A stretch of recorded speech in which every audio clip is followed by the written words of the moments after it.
Bienvenidos, renovamos una semana más nuestro compromiso salud en la pantalla de BTV. Doctor Eduardo Bianco, bienvenido, un gusto como siempre. El gusto de siempre, Miguel, de compartir contigo y con todos nuestros amigos. Enfermedades del intestino, ese es el programa del día de hoy, que nos va a llevar a recorrer con expertos que estarán en piso el camino del diagnóstico hasta la última tecnología, ¿no? Van a ver ustedes que va a estar presente en este programa la presentación de tecnología que está llegando al país, otra que hace algún tiempo que está, todo lo que mejora el diagnóstico, la prevención, la calidad de vida y eventualmente salvar vidas.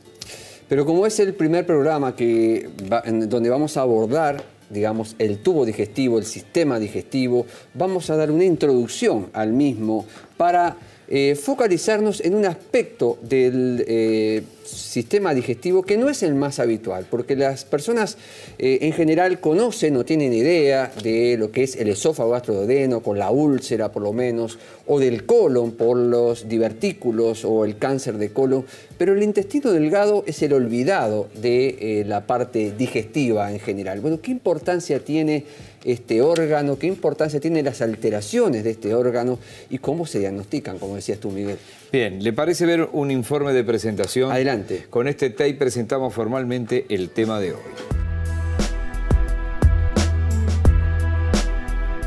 Casi todas las personas, en algún momento de nuestras vidas, hemos presentado síntomas vinculados al aparato digestivo, ya sean náuseas, vómitos, dolor abdominal, diarrea o constipación. Estos síntomas pueden corresponder a trastornos funcionales o enfermedades agudas o crónicas de distintos sectores del tubo digestivo. Las enfermedades del aparato digestivo son muy frecuentes en las consultas médicas. En los Estados Unidos, por ejemplo, son una de las principales causas de hospitalización. El sistema digestivo está integrado por un conjunto de órganos que se encargan del proceso de la digestión, es decir, son órganos que transforman los alimentos para que puedan posteriormente ser absorbidos y utilizados por las células del organismo. Hoy, en Compromiso Salud, nos proponemos abordar las enfermedades que afectan al sistema digestivo, más específicamente aquellas enfermedades que afectan al intestino delgado, ya que son las que menos información nos es brindada. Hablaremos acerca de la enfermedad celíaca, de la enfermedad de Crohn, de sangrados intestinales cuya causa no está ni en el gastroduodeno ni en el colon, y nos detendremos también en las nuevas herramientas diagnósticas como la cápsula entérica.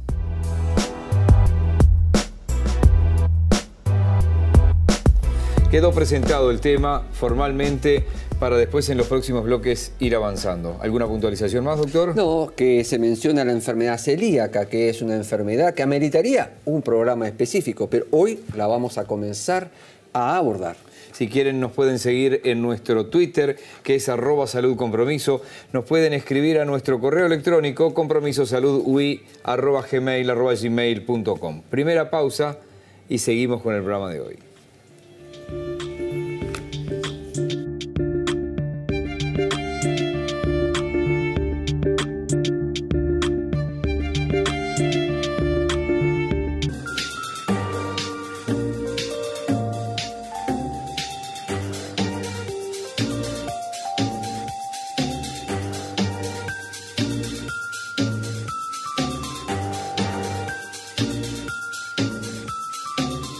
Gremca es la salud a tu alcance. Afiliate a Gremca. La línea gratuita es 0800 81 89. Doctor.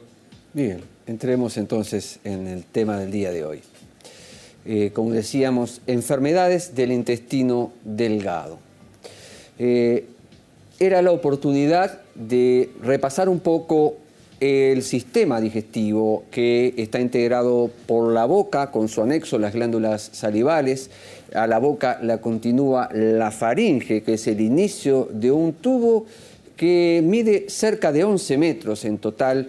Luego procede el exófago, el estómago, y allí aparece el intestino delgado. Y en este conjunto existen órganos sólidos que vierten sustancias para mejorar el funcionamiento digestivo, como son el hígado y el páncreas. Al intestino delgado le continúa el intestino grueso, que termina a nivel del recto y del ano. Vamos a presentar un tape en donde les vamos a mostrar cómo funciona el tubo digestivo en sus diversas partes para luego sí focalizarnos en el intestino delgado. El sistema digestivo es el medio por el cual el cuerpo transforma los alimentos en la energía que necesita para construirse y repararse. La digestión comienza en la boca, donde la comida es masticada por los dientes y mezclada con la saliva. Una vez que se ingiere la comida, viaja a través de la garganta o faringe hacia el esófago. Tanto la faringe como el esófago son tubos musculares que tienen contracciones que hacen avanzar la comida hasta depositarla en el estómago. Luego, el estómago la bate para formar una pasta llamada quimo, la cual es más fácil de digerir. Algunos de los componentes de la comida, tales como el agua y el azúcar, son absorbidos directamente desde el estómago hacia la corriente sanguínea.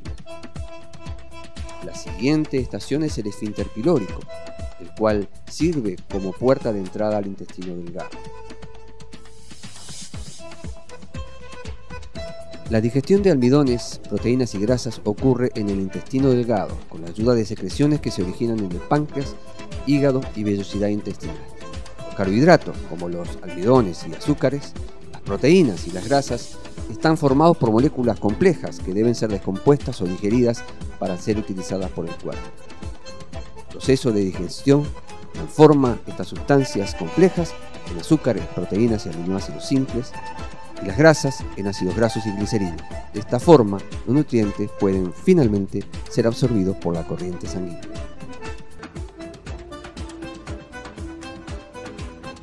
Continuamos entonces con el objetivo de nuestra presentación del día de hoy, que es el intestino delgado. Es un órgano que tiene una longitud de entre 7 a 9 metros y donde se realiza la mayor parte de la digestión, pero es un órgano que también tiene funciones endocrinas y funciones inmunitarias importantes, que la vamos a abordar posteriormente con nuestra invitada del día de hoy. Y esta función inmunitaria consiste en lo siguiente: nosotros al ingerir los alimentos, ingerimos bacterias, parásitos y virus regularmente, pero existe a nivel del intestino delgado una superficie que es la mucosa intestinal, que es la primera línea de defensa de una barrera inmunitaria de dos tipos. Tenemos dos tipos de inmunidad, inmunidad humoral, inmunidad celular, que están a este nivel organizadas en forma eficiente para disminuir y frenar la enorme mayoría de las bacterias, parásitos y virus que llegan allí. Algunas lamentablemente logran su fin y alteran el funcionamiento intestinal. ¿Cuáles son los problemas más frecuentes que se observan en esta parte del tubo digestivo? El sangrado, que como vamos a ver se llama sangrado oculto, o mejor oscuro, porque habitualmente no se encuentra su origen. La enfermedad celíaca, la enfermedad de Crohn.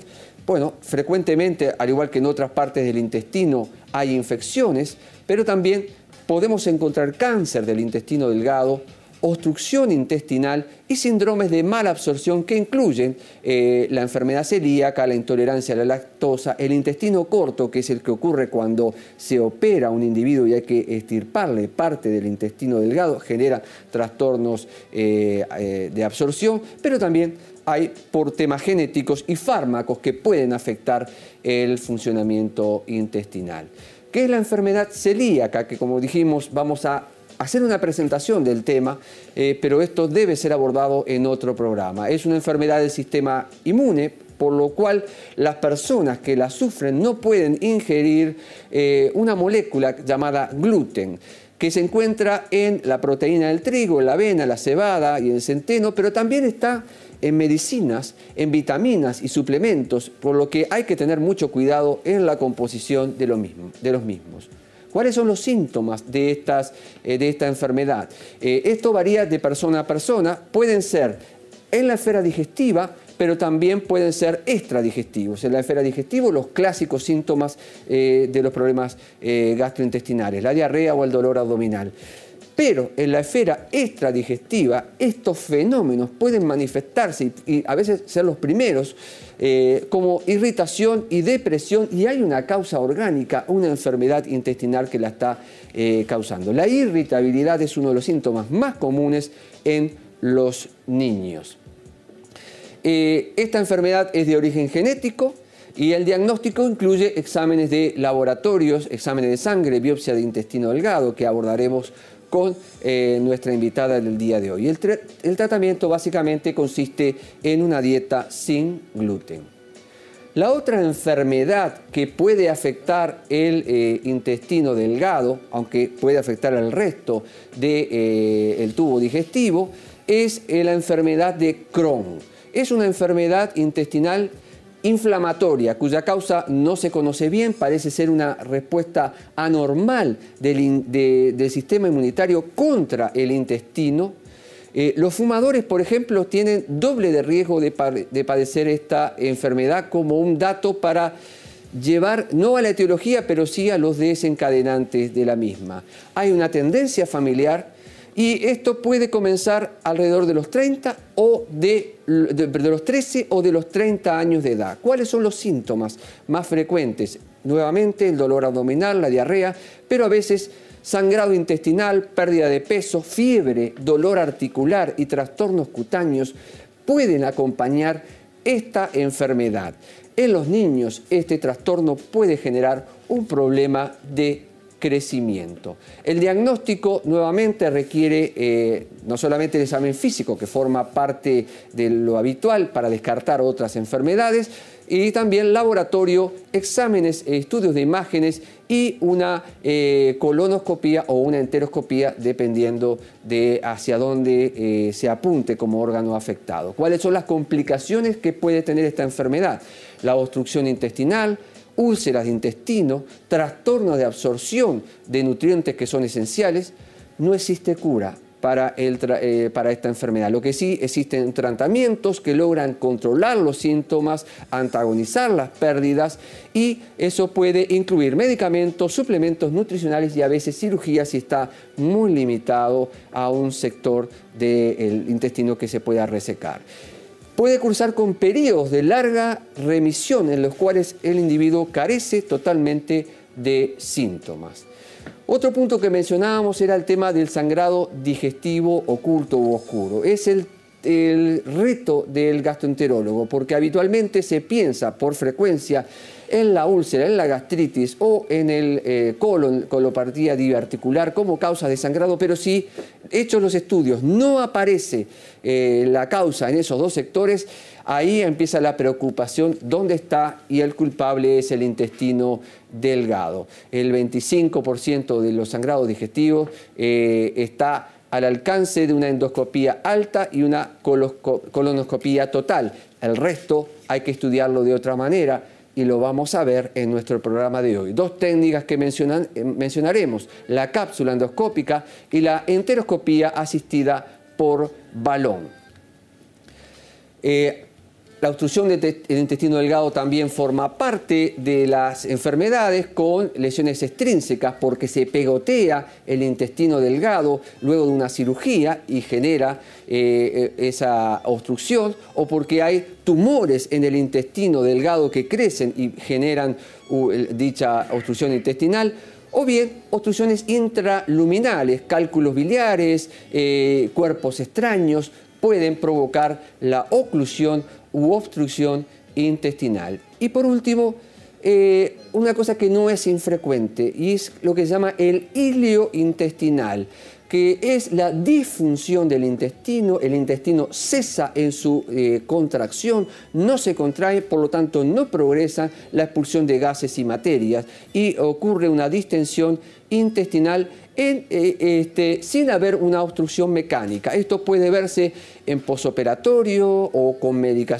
por medicamentos, o porque existen pérdida de iones que alteran el funcionamiento intestinal, o por lesiones neurológicas o estados infecciosos que afectan seriamente al individuo y pueden llevar a esta situación. Uno se queda atento a lo que va a ser el proseguir del programa de hoy para entrar más en detalle. Otra pausa, ¿le parece, doctor? Adelante. Porque además hay una invitada especial que es una de las expertas más importantes de nuestro país, que nos va a ayudar a comprender mucho mejor el diagnóstico, las enfermedades, las consecuencias, pero sobre todo la prevención para evitar lo que puede ser evitable. Pausa y ya volvemos.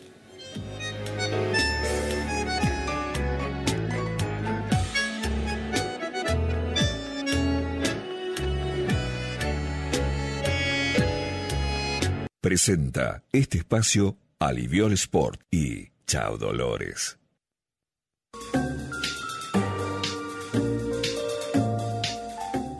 Aliviol tiene la solución para cada dolor. Ustedes pueden conocer más en facebook.com/aliviolsport y participar de sorteos y promociones. Nosotros recomendamos para antes y después de hacer deporte Aliviol Sport. Hay que pedirlo en la farmacia. Aliviol Sport y Chao Dolores. Doctor Bianco. Bueno, tenemos el gusto hoy de presentar a la doctora Carolina Olano, que es profesora agregada de la Cátedra de Gastroenterología de la Facultad de Medicina. Doctora Olano, bienvenido a Compromiso Salud. Muchas gracias, gracias por la invitación. No, gracias por estar acá. Doctora, estuvimos tratando de presentar por primera vez en nuestro programa lo que es el tubo digestivo y las enfermedades del tubo digestivo, enfocando a una parte del tubo digestivo que generalmente las personas comunes no tienen mucha información, que es el tema del intestino delgado. Mucho de la úlcera gastrodenal o del cáncer de colon, pero el intestino delgado es un desconocido para mucha gente. ¿Podría presentárnoslo, el intestino delgado, su importancia, por qué estudiar el intestino delgado? Bueno, sí, como usted dice, el intestino delgado es un órgano que en general no se tiene en cuenta, la población no sabe bien de qué se trata cuando hablamos de intestino delgado. Es un órgano que permanecía bastante oscuro hasta para nosotros los médicos hasta hace poco tiempo, hasta que aparecieron nuevas técnicas diagnósticas y que solamente mencionábamos el intestino delgado con algunas enfermedades. Pero el intestino delgado es un órgano muy importante del tubo digestivo. Tenga en cuenta que es donde se absorben los alimentos, o sea que todo lo que nosotros ingerimos pasa, esos nutrientes pasan a la sangre a través del tubo digestivo. El tubo digestivo es un tubo fino y largo que tiene 7 a 9 metros y que para aumentar su capacidad de absorción, para poder aumentar la cantidad de nutrientes que pasan a la sangre, tiene en su interior vellosidades que son como dedos que salen hacia el interior de ese órgano y permite ampliar la superficie del intestino delgado y mejorar así la cantidad de nutrientes que se absorben cada vez que uno come. Si uno estirara el intestino delgado y estirara esas vellosidades y hiciera plano todo el intestino delgado, su superficie es del tamaño de una cancha de tenis. O sea que es importantísimo, es un órgano extremadamente importante. Es un dato que siempre me impresionó. No solamente por la parte digestiva, sino también es un órgano que tiene mucho tejido linfoide. Esto significa que tiene tejido de defensa y esto es lógico. Lo señalaba en nuestro informe, seguro, que también es algo desconocido probablemente. Es bien importante eso que ustedes señalaban en el informe, porque quiere decir de que como está en contacto, en primer lugar, con alimentos que vienen de afuera, que pueden estar contaminados, es importante poner una barrera de defensa y tratar de evitar que pasen elementos que uno no desea a la sangre. Así que un órgano extremadamente importante. Quedó presentado entonces el intestino delgado para nuestro público. ¿Y cuáles son las enfermedades, digamos, con las que ustedes como especialistas se encuentran y que afectan esta parte del tubo digestivo? Bueno, enfermedades del intestino delgado hay muchas, sin duda, como de todo el tubo digestivo. Las más frecuentes. Pero creo que si nosotros tenemos que elegir la más frecuente de las enfermedades del intestino delgado es la enfermedad celíaca. La enfermedad celíaca es una enfermedad autoinmune que se produce en individuos que tienen la condición genética de padecer la enfermedad y lo que se provoca es con la ingesta de gluten, que es una proteína que está en la harina de trigo, de cebada y de centeno, se produce una reacción inmunológica que atrofia esas vellosidades que hablábamos hoy, esos deditos que tenemos dentro del intestino, y por lo tanto esa superficie de absorción disminuye. Esa se hace plana, disminuye la absorción de los alimentos, entonces ese paciente es un paciente que aún comiendo está desnutrido, porque no logramos que absorba correctamente los alimentos que está ingiriendo. Por lo tanto, esa es sin duda la enfermedad característica del intestino delgado, y además porque es una enfermedad que tiene una frecuencia de aproximadamente 1% de la población. ¿Es una enfermedad de diagnóstico reciente o de hace muchos años? La enfermedad se conoce desde la antigua Grecia, desde Areteo de Capadocia, que fue el primero que describió la enfermedad celíaca en el siglo II después de Cristo. Después de allí se han hecho muchas descripciones de esta enfermedad. Lo que sí es que se ha tomado cada vez mayor conocimiento, mayor conciencia. No, obviamente que el salto tecnológico del siglo XX también alcanzó a la medicina. Sin duda, han aparecido anticuerpos con lo que uno puede hacer el diagnóstico, o por lo menos marcar a aquellos pacientes que es necesario tomar una biopsia de tejido a nivel del tubo digestivo alto, del intestino delgado alto, que se hace con la fibrogastroscopía, y allí con esa biopsia uno puede certificar que el paciente tiene una enfermedad celíaca. Pero hoy en día la calidad de vida del celíaco ha mejorado y la expectativa de vida también. Sin duda, sin duda. Hoy sabemos que ha mejorado, todavía tenemos mucho por hacer. Es importante el trabajo que está haciendo la Asociación de Celíacos del Uruguay, pero las asociaciones de celíacos en el mundo, para tratar de tener mayor cantidad de alimentos sin gluten, alimentos que sean de mejor calidad, que sean más ricos, porque a cualquiera le gusta comer comidas que sean ricas, y los celíacos también es importante que lo hagan. Así que no solo eso, sino que el mayor conocimiento, el poder diagnosticar más precozmente, evita tener complicaciones. Si nosotros no absorbemos el calcio, nuestros huesos evidentemente van a ser más frágiles, y por lo tanto es importante que el diagnóstico sea precoz, la persona empieza a cumplir el tratamiento, que es la dieta sin gluten, la dieta sin estas harinas que mencionábamos recién, y por lo tanto la enfermedad revierte, las vellosidades vuelven a crecer, el paciente vuelve a absorber y por lo tanto no tiene complicaciones, por ejemplo, como la disminución de calcio en el hueso, la anemia por la falta de absorción de hierro, la falta de proteínas, el adelgazamiento. ¿Puede afectar mucho el desarrollo de un niño si no se diagnostica y se encara adecuadamente esta enfermedad? Porque Sin es una duda. pérdida de nutrientes esenciales tremenda. Sin duda. Nosotros que trabajamos hace muchos años con pacientes, trabajamos con policlínicas de pacientes celíacos, nosotros tratamos de estimular a todos los otros colegas especialistas para que tengan en cuenta esta enfermedad, porque como usted decía, los pediatras que fueron los que nos enseñaron un poco esta enfermedad, porque antes se creía que era una enfermedad únicamente de los niños, hoy sabemos que puede aparecer a cualquier edad, aún cuando estamos diagnosticándolos en ancianos, y es importante porque cambia su calidad de vida, pero los pediatras, una de las formas de diagnosticarlas es por lo que se llamaba el fallo de crecimiento.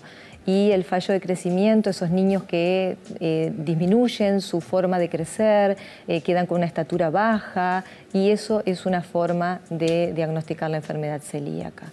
¿Cuál sería la siguiente enfermedad en frecuencia que ustedes encuentran en su consulta diaria? Nosotros tenemos varias, no sé si por frecuencia, por importancia, existe la enfermedad de Crohn, que ustedes la mencionaban también. La enfermedad de Crohn es una enfermedad inflamatoria en la que aparecen úlceras a nivel del intestino. En la enfermedad de Crohn pueden aparecer úlceras a nivel de todo el tubo digestivo, desde la boca al ano, y por lo tanto, ya que puede estar en todo el tubo digestivo, hay un compromiso, puede existir un compromiso en el intestino delgado. O sea que en la enfermedad de Crohn no es tanto por la frecuencia, no es tan frecuente, pero sí es muy importante y da severa repercusión. Algunos cuadros son graves, y la medicación y el tratamiento también tiene que ser muy adecuado y tiene que hacerse el diagnóstico en forma precoz. Hay otras enfermedades que a veces no las tenemos en cuenta, como por ejemplo la enteropatía por antiinflamatorios, Nosotros cuando tomamos antiinflamatorios nos acordamos mucho de proteger el estómago, sí, pero nos olvidamos de proteger el resto del tubo digestivo. Y existe la enteropatía por AINE, se producen úlceras, erosiones por la toma de antiinflamatorios, muchas veces en forma simplemente indicada por el propio paciente. El paciente lo consume y tiene que saber de que los analgésicos y los antiinflamatorios tomados sin un control pueden causar estas úlceras que pueden llevar a provocar la anemia en el paciente e incluso dolor abdominal, obstrucción del pasaje de la materia. Así que es bien importante que no se haga un uso indiscriminado de los antiinflamatorios y así como también de la aspirina, que hay que tomarla cuando realmente se necesita y no como un fármaco que no tiene consecuencias. Hay otro grupo de trastornos llamados malabsortivos, que parece ser una bolsa, pero que también pueden afectar. ¿Cuáles son las causas detrás, si hay identificadas causas? Bueno, cuando hablamos de trastornos malabsortivos, quiere decir que son todas estas enfermedades que de alguna manera pueden afectar la absorción de los alimentos. Y dentro de ellas, la característica es la que hablábamos, la enfermedad celíaca. Si me pregunta cuál es la enfermedad malabsortiva por excelencia, es la enfermedad celíaca. O sea que estamos hablando de esto. A veces el compromiso de la absorción en la enfermedad de Crohn también existe, pero como usted decía, hay muchas enfermedades. La más importante de las malabsortivas es la enfermedad celíaca. Muy bien. Vamos a hacer una pausa y vamos a seguir con la doctora, porque además en el próximo bloque vamos a tener la tecnología, ¿no? El diagnóstico. Exactamente. Pausa y ya venimos.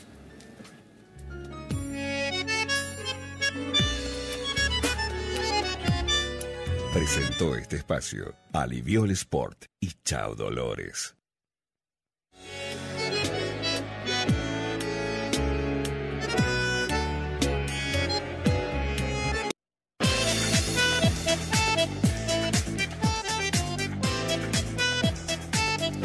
Minutos finales, doctor Bianco. Bueno, continuamos entonces con la doctora Olano, que es profesora agregada de gastroenterología de la Facultad de Medicina. Y bueno, vamos a la parte diagnóstica y creo que nos va a presentar algo, como decíamos fuera de cámara, como una película que uno vio hace tiempo, donde se introducía una cápsula dentro del cuerpo y viajaba para investigar el viaje fantástico. Pero bueno, vamos a no sacar la sorpresa de la doctora. Doctora, ¿cómo se estudia este intestino delgado que está medio oscuro allí dentro de lo que es todo el resto del tubo digestivo? Bueno, justamente el intestino delgado nos daba problemas, era un órgano que nos quedaba sin poder ser visto directamente por la endoscopía. Nosotros cuando hacemos una endoscopía digestiva alta llegamos hasta la segunda porción del duodeno, que es la primera parte del intestino delgado, y cuando hacemos una colonoscopía vemos el intestino grueso, todo completamente, y vemos el último sector del intestino delgado. Pero como yo le decía, tenemos 7 a 9 metros de intestino, por lo tanto nos quedaba un montón de intestino por ver. Entonces a un médico israelí se le ocurrió unirse con un amigo que fabricaba tecnología militar y entre los dos idearon una especie de cápsula, que es así como se llama, que puede filmar, puede tomar 2 imágenes por segundo. Este es el tamaño de la capsulita, esto es lo que el paciente traga cuando necesitamos hacerle estudios del intestino delgado. Y entonces lo que hace es tomar 2 imágenes por segundo, tiene luces que iluminan el intestino por dentro y esto permite ver el intestino directamente. Así que es un poco como ustedes decían, es una tecnología de avanzada, es un poquito traer a Julio Verne a esta época que nos hacía aquellos cuentos fantásticos. Vamos a ir viendo imágenes para reforzar lo que usted está diciendo. y si nos va explicando La un poco. cápsula, como ustedes ven, entonces se ingiere, es un estudio que se hace en forma ambulatoria, que se traga como si fuera un comprimido. El paciente va a llevar durante 8 horas unos electrodos en el abdomen que va a permitir que capten las imágenes que la cápsula va transmitiendo a los electrodos. Ahí es el intestino delgado, y lo que muestra allí es que la cápsula no tiene un motor, sino que va caminando dentro del intestino delgado por los propios movimientos peristálticos que se llaman, que son los movimientos que llevan la comida desde la boca hasta el hasta el final del intestino. Acompaña la digestión. Es como un trozo de alimentos. Esto lo que hace justamente, tiene la capacidad de no ser dañada por los ácidos gástricos, los jugos intestinales, y lo que hace es tomar, como dijimos, esta cantidad de fotos. Después nosotros creamos un video y miramos ese camino, ese tránsito de la cápsula a través del intestino delgado. ¿Cuánto tiempo lleva el análisis de esta información? Porque digo, son muchas imágenes, ¿cómo se las condensan, las preparan? Digo, ¿cómo se valen para...? El software que trae la computadora, esto es una computadora que crea el video, depende un poco del pasaje, de cuánto le demore el pasaje por el intestino delgado en el paciente. De todas maneras, el paciente tiene 8 horas el dispositivo colocado, el pasaje por el intestino delgado es mucho menor, y el tiempo que nos puede llevar depende un poquito de de cuánto tiempo hace que la persona que mira el video está adiestrada a mirar este tipo de tecnología. Al principio cuesta un poco más. Me asombra decir que tiene la luz en un lado solo y se acomoda para avanzar de esa forma. Claro, porque en realidad la cápsula endoscópica puede ir mirando todo el tiempo hacia adelante en el tubo en el intestino delgado, o puede ir todo el tiempo mirando hacia atrás. Cualquier enfoque sirve. Como esto se trata de un tubo no fino... Es que como lo que estamos mirando puede ser de una forma o de otra. Puede ser de una forma o de la otra. Lo importante es que siempre va a poder mirar todo el intestino delgado, porque es un tubo finito.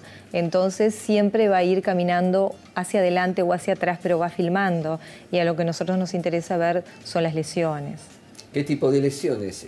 Bueno, la principal indicación de la cápsula de intestino delgado es aquellos pacientes que tienen, como usted bien usó la palabra, lo que se llama un sangrado oscuro. ¿Qué quiere decir? Son esos pacientes que tienen anemia, consultan al médico, tienen anemia o tienen un sangrado evidente, pierden sangre con las materias, se le hace una gastroscopía y no se le encuentra ninguna lesión que justifique esa pérdida de sangre que se manifieste por la anemia o por el sangrado evidente, y le hacen la colonoscopía y tampoco encuentran ninguna causa que justifique la anemia o el sangrado. Entonces dicen, esto es un sangrado oscuro. El sangrado oscuro significa que la causa del sangrado está en el intestino delgado. Es allí donde nosotros hacemos la cápsula endoscópica buscando lesiones. Las más frecuentes de las lesiones son las que se llaman angiodisplasias.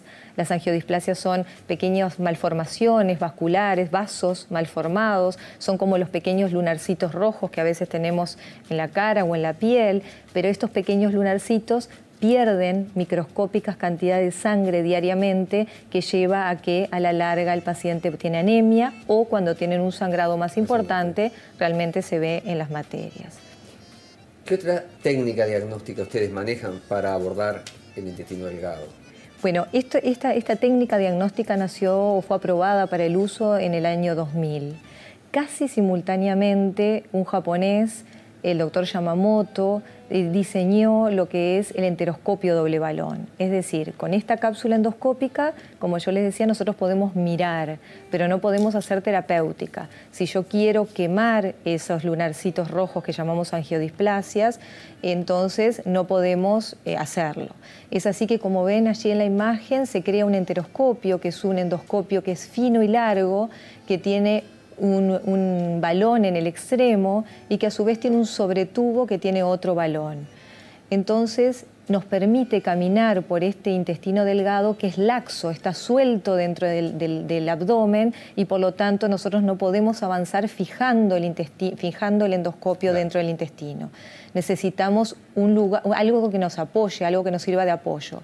Y son estos dos balones que, cuando los inflamos en forma alterna, permiten remangar el intestino, y eso nos permite avanzar en esos 7 a 9 metros.